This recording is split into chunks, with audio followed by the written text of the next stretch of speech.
chess player winning is the most amazing feeling, but if you want to become a champion, you have to deal with blunders, losses, and kids. Yes, this is what happened today because in the BL Chess Festival, I was playing a 13-year-old kid, and the kids are well known for beating adults in chess.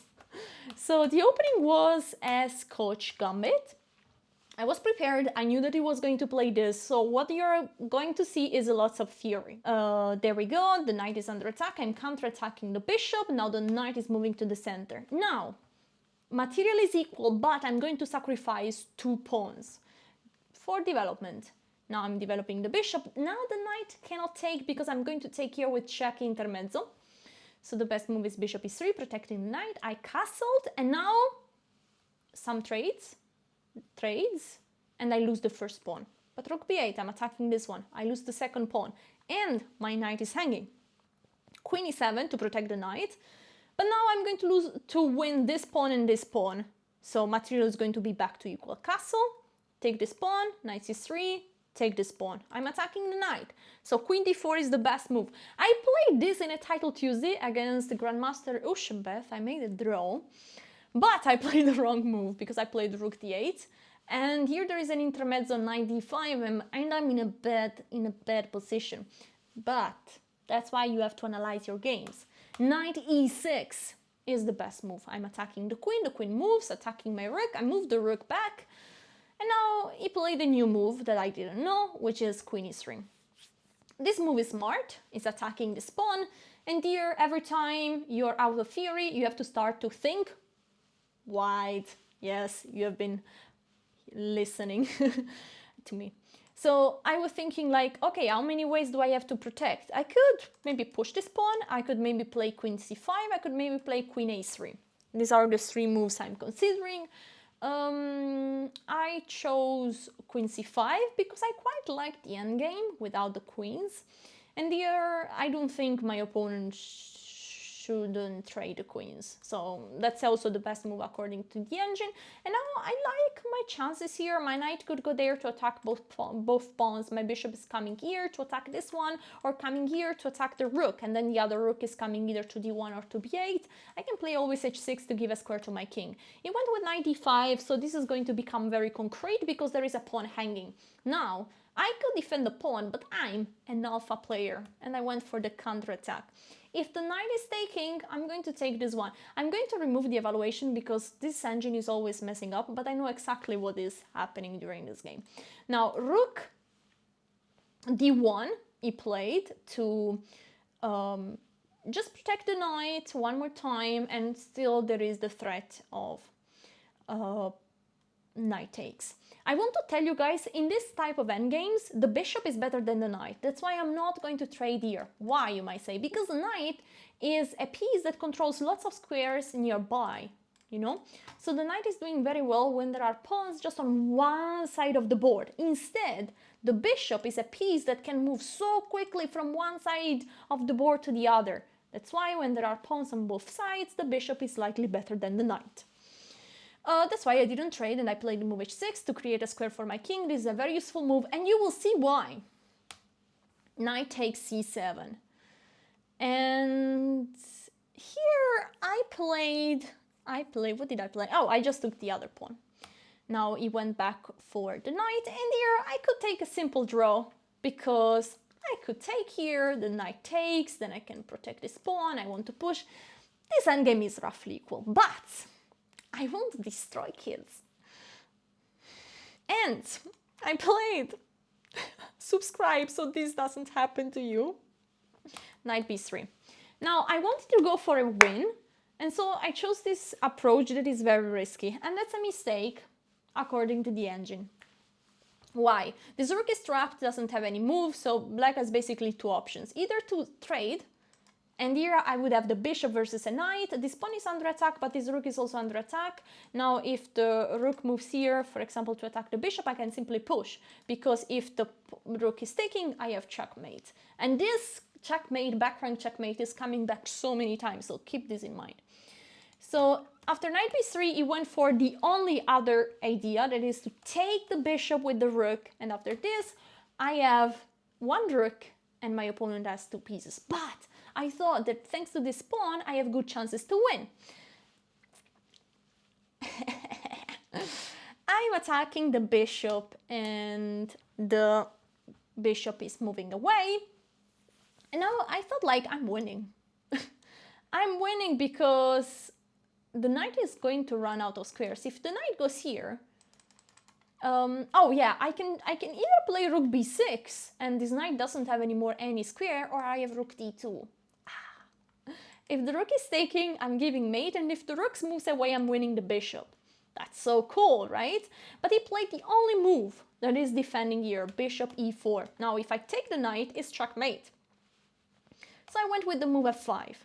If he's taking, I calculated that I can simply take, and actually here there isn't much. After check, I can simply move my king away.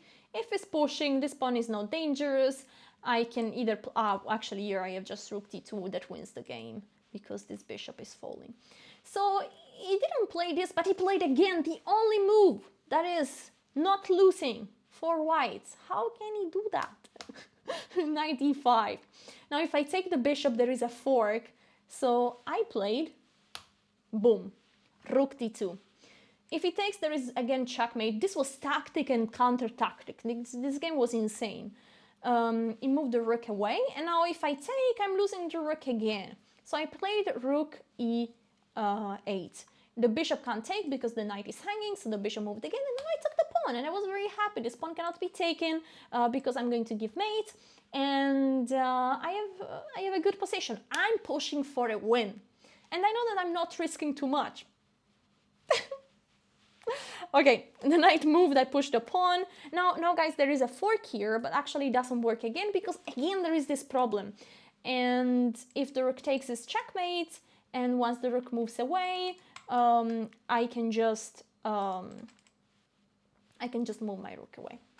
So he played the move g3, and here I went with the rook back. I have to take care of this square. He moved the bishop, and now I went to trade this pawn. I thought like I'm making the king weaker, and here there is no way I'm gonna lose this, and I'm just pushing for a win.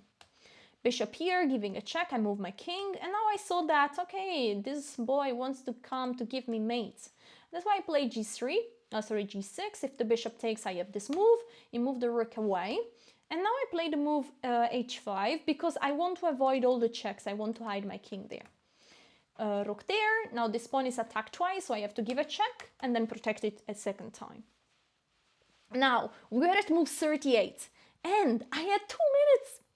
But at move 40, you get extra 40 minutes.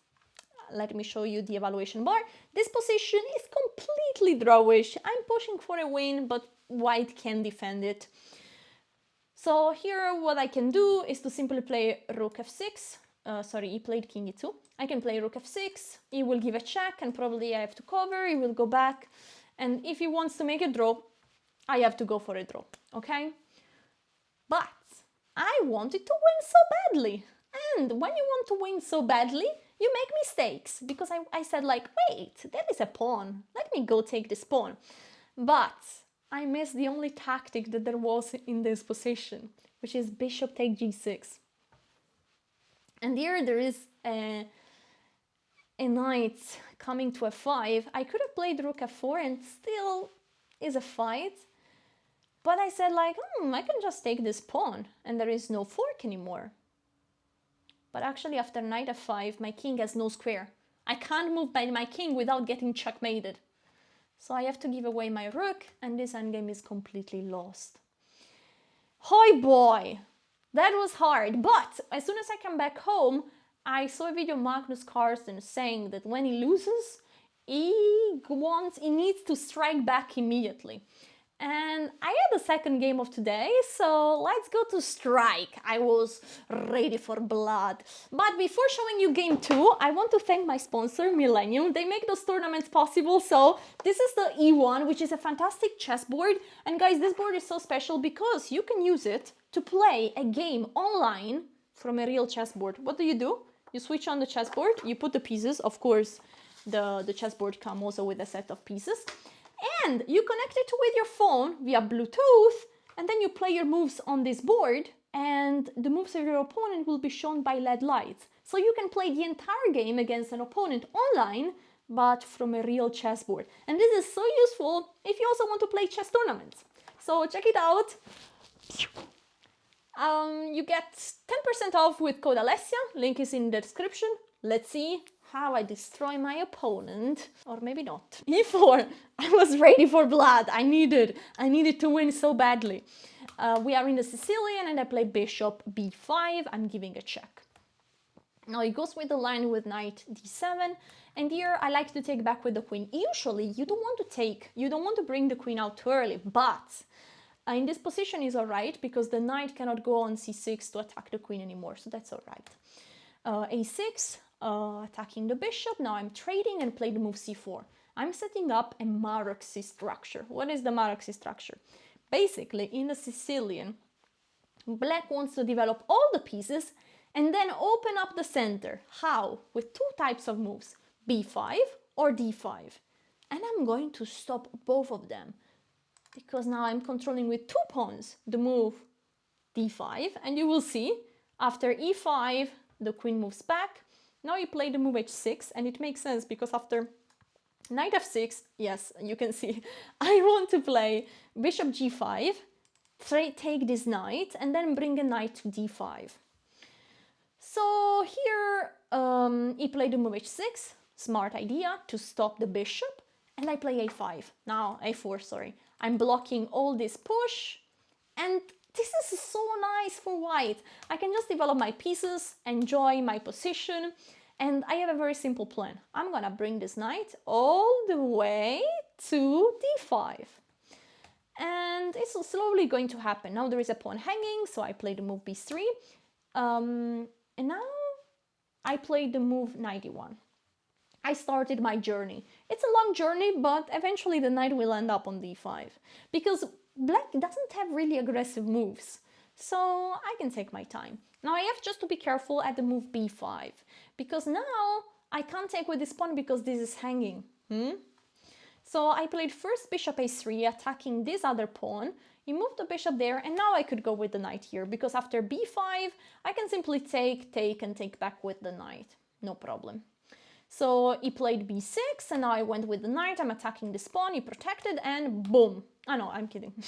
I wanted to say, I didn't go immediately with the knight here, because after all the trades, I don't want to trade the queens. This position is better for white, look at the eval.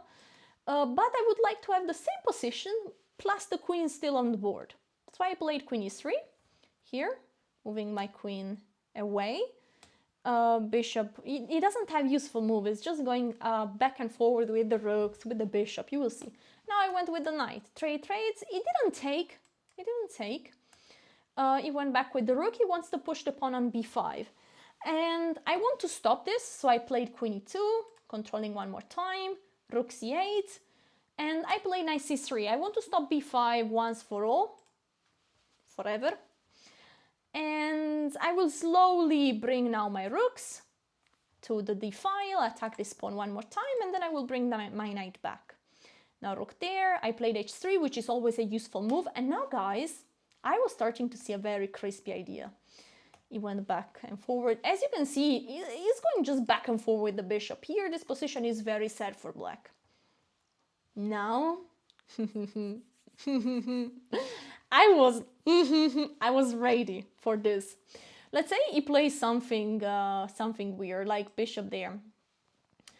I can start to go for an attack. Queen h5. I want to take there, so he goes back to protect his pawn one more time. Now I play rook g3. I'm threatening to take, so he moves the king away. Now, I have knight f6. You know, I say, what? Okay, if pawn takes, I'm taking here. Bishop takes. And I'm going to give mate. This is mate in 2. But he doesn't have to take. But there is a rook hanging, so he has to move the rook. And now I can sacrifice my queen and give mate with the knight and the rook. I was so ready for that. Like the videos if you want this to happen in your next game. But unfortunately here, come on, he traded my knight, my checkmate knight. How dare you? I took back with the rook. So I got the same position I wanted to get, but the queens are still on the board. I was very happy with this. Now this pawn is attacked twice, defended 3 times. He wants to go for the move b5. I need to stop this, and I attack this pawn one more time. He needs to come back. I attack the pawn one more time. He goes back with the rook. Now, this is a position where I can torture my opponent. The engine of chess.com is very weak. So it shows just 0.9, but this is actually +2 if you put Stockfish 16. But here, I went too quickly for the kill. I should prepare my position, wait, improve slowly, like move my king here so the king is out of danger for the endgame, and then maybe try to move the queen and bring the queen behind the rook, so once we are trading, it's the best to have the queen behind. So anyway, he can't do anything. He can just go boom, boom, bam. I can maybe try to play bishop b2 because I'm threatening to take here, so he has to play the move f6. I had to torture him a little bit more, but I went for the move. I wanted to make it quick and painful. Sorry, quick and not painful. Sorry guys, my camera battery went down. So we are at the move a5. And it took back here and I take with my queen. Now, why did I play a5? Because I want to play the move c5 and take here. I actually want to first go back with the queen and then play the move c5 because this rook behind will be hanging, so he can't take, and then I will take here and I will have a pass pawn, extra pawn. I'm gonna win this game. But he can play this very smart idea, attacking my pawn. I'm protecting, and then he's leaving this pawn unprotected, but he wants to take this one. Now I was calculating, and here I can actually still be winning. If I take this, that, I want a pawn, but he's taking here. And now I was calculating so many moves because I wanted to think wide. So I was thinking, okay, this is an option. This is an option. This is an option. This is not an option because I lose this rook. But nothing works because the best move in this position is queen a2. What is this move? Yes, as you can see, the arrows are showing that. Now I'm threatening to take this pawn, and this one is protected twice, plus there is no idea of queen e1, queen take f2, because this pawn is also protected by the queen. Yeah, but I didn't see this, and I went with queen a4, protecting this pawn, but now he can trade the queen. And I thought they would go for the move rook b3, and I was ready to get to a nice rook endgame, because bim, boom, bam, boom, bam, boom. And after, sorry, after this I can take here, and this rook endgame is very nice for me. I think this is just completely winning for white. I can play f3, of course, and then this should be winning for white, technically winning. So he went for rook here, attacking this pawn. Unfortunately, this goes back to be a draw, but I still went on fighting, and this bishop is very passive. I'm protecting this pawn, and now I'm attacking this one. If he takes, I take back, I'm taking here. If he takes there, I'm going to play this move, and hoi boy, I'm gonna take here, I'm gonna push this pawn. This is not looking any good. Unfortunately, he didn't take, but he went for rook c6. Very solid approach. He was a very solid player, so I played f3 to protect this pawn. He played bishop here, just waiting. I brought my king. He's also bringing his king. Now, he tried to sneak in, but doesn't really work. I went back with the rook because after... Sorry. Rook here, I want to play king there, and if the rook goes there, I slide back to protect. He went back with the rook, and now it's not so easy to make progress for me because I can't move the rook and the king because they need to protect this pawn. But I tried to play the move f4, and now it was so shocking because he played g6. I went with the bishop back, and he played f5. I was like, what? But that's super risky because if I take here, for example, he takes back with the pawn, And I do any random move. Okay, no, sorry, let's see. If I take here, pawn takes, and then I take this pawn, I'm in big danger. He's gonna take, and if I take, bim, boom, bam, and I lose the rook. Ouch. So here I had to be precise, and first I take on f5 with check. The pawn takes, I take the other pawn. The pawn takes, and now I take. Because now after the check, I can simply go with the king on e2, and there is no problem whatsoever. The rook is taking, and I play rook a5. I'm attacking this pawn. He gave a check, and then he went back to protect, and now I thought I have winning chances because my pawn is passed far away. I went with the bishop here, and I'm threatening to give this check. I thought like he would play this move, and I was very happy to try to play this endgame. My king can sneak in, the pawn can be pushed, but he played the best move, bishop f6. There is a huge threat, bishop here. And I have just one move to save it, because the rook doesn't have any square in this line, and it's g4.